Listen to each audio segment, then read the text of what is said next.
नमस्कार दोस्तों, एक बार फिर से करता हूँ आप सभी का स्वागत। तो मैं क्या बोल रहा था कि जब हम बिज़नेस चालू करते हैं तो हम कुछ गिने चुने मिस्टेक करते हैं, और ये ना कि बस आप, मैं भी, आप सब, हम सब मिलके इस तरह के मिस्टेक करते हैं जब हम बिज़नेस करना चालू करते हैं। तो मैंने जो सीखा, तो मैं सोच रहा हूँ कि क्यों ना मैं इस चीज़ को आपको भी पास ऑन कर दूँ, ताकि जब आप बिज़नेस स्टार्ट करो तो आप ये चीज़ें एटलीस्ट मिस्टेक ना करो। ठीक है।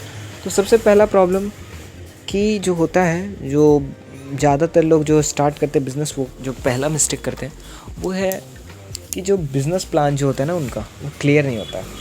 पहला दिन उनका कुछ और होता है, दूसरे दिन वो कुछ और पे शिफ्ट हो जाता है। जैसे मान लो लेट्स अज्यूम उनको पेन बनाना है, तो पहले दिन वो सोचेंगे कि क्यों ना हम पेन बनाएं, और पेन बनाते बनाते वो फिर दिमाग में बिठा लेंगे कि नहीं, हमें तो रिफ़िल बनाना चाहिए, क्योंकि रिफ़िल तो सारी कंपनियां लेगी, पेन तो बस मेरी लेगी। ठीक है। फिर उसके बाद वो कुछ समय बाद सोचेंगे कि नहीं नहीं नहीं नहीं नहीं, हमें पेन और रिफ़िल नहीं सोचना चाहिए, हमें तो इंक बनाना चाहिए, क्योंकि इंक तो और भी लोग लेंगे।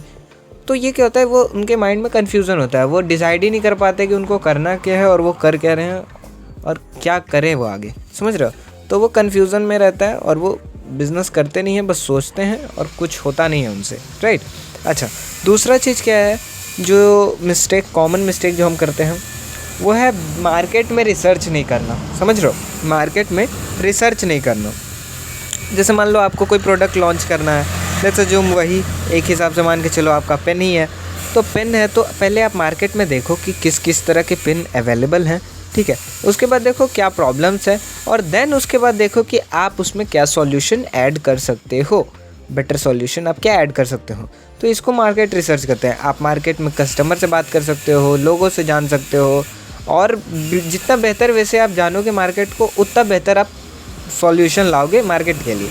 ठीक है। और उतना अच्छा आपका बिक्री होगा। मान लो कोई आप गरीब तबके के मार्केट को कैप्चर करना चाहते हो, तो वहाँ पे कॉस्टिंग थोड़ा कम रखना है। और वही मान लो आप कोई अमीर तबके के मार्केट को कैप्चर करना चाहते हो, तो वहाँ कॉस्टिंग बढ़ा के क्वालिटी बढ़ा देंगे, हम प्रीमियम क्वालिटी कर देंगे। और गांव वाले हिस्से में थोड़ा क्वालिटी नीचे गिराएंगे और कॉस्ट थोड़ा नीचे गिरा देंगे। तो इससे क्या होगा, दोनों कस्टमर हमारे सेटिस्फाइड हो जाएंगे। ठीक है। उसके बाद हमको जो मेन प्रॉब्लम होता है, हम कॉस्ट को नहीं समझते हैं।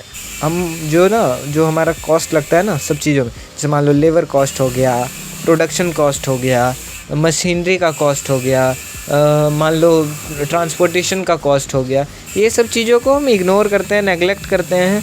और हम क्या करते हैं, उसको कम से कम नेगलेक्ट करते हैं कि नहीं 5 रुपये में तो सब हो जाएगा, नहीं 2 रुपये में तो सब हो जाएगा। अरे हो जाएगा नहीं, आप देखो कि कितना में हो रहा है। ठीक है। आप अपना मार्जिन अलग रखो, ये कॉस्टिंग अलग रखो, सबको एक में मिलाने की ज़रूरत नहीं है। समझ रहे हो। जैसे मात्र 5 रुपये का माल है जो आप मार्केट में बेच रहे हो, तो उसमें देखो कॉस्टिंग आपका क्या है, 1.5 रुपये पड़ रहा है कि 2 रुपये पड़ रहा है कि 3 रुपये पड़ रहा है। उसमें 1 रुपये आपका बेनिफिट है और 1 रुपये वो दुकानदार जिसको आप बेचोगे उसका बेनिफिट है। समझे। तो आप अपना मार्जिन क्लियर रखो, अपना एक्चुअल कॉस्ट आपको पता होना चाहिए। कोई भी प्रोडक्ट आप बनाओ तो उसमें एक्चुअल कॉस्ट पहले आप निकालना सीखो। ठीक है। उसको निकालना कैसे, आप रॉ मटेरियल का कॉस्ट देखो, मैन्युफैक्चरिंग का कॉस्ट देखो, लेबर कॉस्ट देखो, और सब जोड़ लो और जोड़ के देखो कि क्या बन रहा है। ट्रांसपोर्टेशन ये सब करने के बाद आपको क्या कॉस्टिंग पड़ रहा है। ठीक है। और फिर वो आपका ओरिजिनल कॉस्ट होगा, और उसके कॉस्ट के बाद आपको बेचना है, और एटलीस्ट उतने में बेच सकते हो। ठीक है। यदि मुनाफा ना हो तो पूंजी में नुकसान ना हो। ठीक है। अच्छा, उसके बाद क्या समस्या है लोगों में, कि लोग सोचते हैं कि नहीं, हम सब चीज़ें तो हम खुद ही कर लेंगे, हमें किसी और की क्या ज़रूरत है। आप देखोगे वो लोग बिज़नेस स्टार्ट करेंगे, ठीक है, और सारा काम वो खुद करेंगे, मार्केटिंग भी खुद कर रहे हैं, वो कॉस्टिंग भी खुद सीख रहे हैं, बिज़नेस का प्लान भी खुद बना रहे हैं, स्ट्रैटेजी भी खुद बना रहे हैं, एग्जीक्यूशन भी खुद कर रहे हैं, लेबर वाला भी काम कर रहे हैं। ठीक है। और सारा काम खुद ही कर रहे हैं। तो उनको वो इतने अपने में वो मग्न हो जाते हैं, अपने आप में इतने कंफ्यूज होते हैं कि बिज़नेस की जगह वो लेबरा ही कर रहे होते हैं। ठीक है। उसको बिज़नेस नहीं कहते हैं, वो क्या होता है, सेल्फ एम्प्लॉयमेंट होता है। वो अपना काम बस कर रहे होते हैं, उनको पता ही नहीं है कि वो कर क्या रहे हैं। समझ रहे हो। तो ऐसे नहीं होना है। आप टीम बनाओ अपने हिसाब से, ज़रूरत के हिसाब से, कि कुछ काम को आउटसोर्स करो, कुछ काम को अपने से करो, कुछ काम अपने टीम से करवाओ, ताकि आपको क्या हो कि लॉन्ग टर्म में आपके बिना भी ये काम होते रहना चाहिए। किसी एक के ऊपर डिपेंडेंसी होने से क्या होता है, बिज़नेस पूरा एक बंदे के ऊपर डिपेंडेंट रहता है। आपके गांव में, आपके शहर में आपने देखा होगा कि कुछ ऐसे भी बिजनेसमैन हैं जिनका पूरा दुकान मात्र एक बंदे के ऊपर है, ठीक है। और जिस दिन वो बंदा मरा, समझो वो दुकान बंद हो जाएगा, क्योंकि सब कुछ मैनेजमेंट वो करता है अकेले। तो उससे बिज़नेस के लॉन्ग टर्म में के लिए लॉस होता है, ठीक है। लेकिन उससे बजाय क्या करो कि कुछ लोगों को ट्रेन करो, अपने जैसे लोगों को, जो आपके लिए काम कर सकें, ठीक है। इससे क्या होता है, आपके ना रहने के बावजूद भी आपका काम चलते रहेगा, ठीक है। बिज़नेस का ये अर्थ होता है। अच्छा, जो नए नए जो लोग बिज़नेस करते हैं वो मार्केटिंग पे ध्यान नहीं देते। वो सोचते हैं कि क्या मार्केटिंग, प्रोडक्ट बनाया प्रोडक्ट सेल करो, प्रोडक्ट बनाया प्रोडक्ट सेल करो।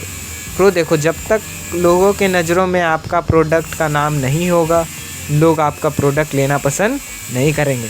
तो मार्केटिंग एक बहुत बड़ा फैक्टर होता है। जो भी हम एडवर्टीज़मेंट देखते हैं, जो भी हम प्रचार देखते हैं, ध्यान से देखो, जिस चीज़ को हम कहते हैं कि ये ब्रांडेड है और ये ब्रांडेड नहीं है, उसमें बस इतना सा का फ़र्क होता है कि जो ब्रांडेड हम जिसको कह रहे होते हैं उसके ऊपर हम रोज़ एडवर्टीज़मेंट देख रहे हैं। जैसे सैमसंग गैलेक्सी आपके लिए ब्रांडेड कंपनी है और कोई चाइनीज़ कंपनी आपके लिए ब्रांडेड नहीं है, ठीक है। आपके लिए रियलमी ब्रांडेड है, रेडमी ब्रांडेड है, और मान लो कोई एक्स कंपनी जो है चाइनीज़, वो आपके लिए नॉन ब्रांडेड है। ऐसा क्यों? चाइनीज़ तो ये रियलमी और रेडमी भी है और वो भी है, तो ऐसा क्यों? ये ब्रांड है वो क्यों नहीं है? बिकॉज़ आपने उसके बारे में सुना नहीं है, उसके बारे में आपको पता नहीं है। तो ये होता है मार्केटिंग का, ये फ़ायदा है कि लोग आपके बारे में जानते हैं और आपकी चीज़ को मतलब आपके वैल्यू जितना आप कॉस्ट मांगोगे उतना वो पेमेंट करने के लिए एग्री होते हैं, ठीक है। तो ये होता है अपने आप को ब्रांड बनाने का फ़ायदा, ठीक है। तो ब्रांडिंग पे भी ध्यान देते रहना। तो ये कुछ कॉमन मिस्टेक हैं, मैं फिर से आपको एक बार बता देता हूँ, रिकैप कर देता हूँ। सबसे पहला कि अपना बिज़नेस प्लान आपको क्लियर रखना है। दूसरा, मार्केट रिसर्च को इग्नोर नहीं करना है, ठीक है। मार्केट रिसर्च में जो भी है, जो भी आपका प्रोडक्ट है, आप उससे प्रोडक्ट से रिलेटेड, कस्टमर से रिलेटेड, अपना बिज़नेस आइडिया से रिलेटेड, ये सब आपको क्लियर होना चाहिए, ठीक है।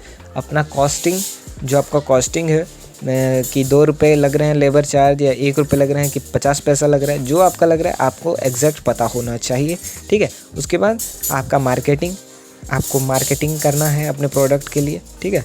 चाहे वो छोटा से छोटा प्रोडक्ट हो, बड़ा से बड़ा प्रोडक्ट हो, चाहे कुछ हो, ठीक है। या आपका खुद का ही बिज़नेस क्यों ना हो, आपको अपने दुकान का, अपने शॉप का, जो भी आपका बिज़नेस है, आपको उसका ब्रांडिंग करनी पड़ेगी, ठीक है, ताकि आप लोगों की नज़रों में रहो। जब तक नहीं रहोगे लोगों की नज़रों में, आपका कोई प्रोडक्ट नहीं लेगा, ठीक है। और लास्ट ये है कि सब चीज़ अपने से करने का प्रयास मत करो। कुछ चीज़ें ट्राई करो कि लोग आपके लिए करें, ठीक है। इससे क्या होगा, ठीक है, मानते हैं थोड़ा आपको बेनिफिट कम होगा, लेकिन लॉन्ग टर्म में आप ही को बेनिफिट करेगा कि आपके बिना भी आपका काम हो जाएगा। समझ गए? आई होप आप सभी को वीडियो पसंद आया होगा, एंड पसंद आया तो लाइक कर दें, सब्सक्राइब करें please, I need some help, and thank you, have a good day, bye.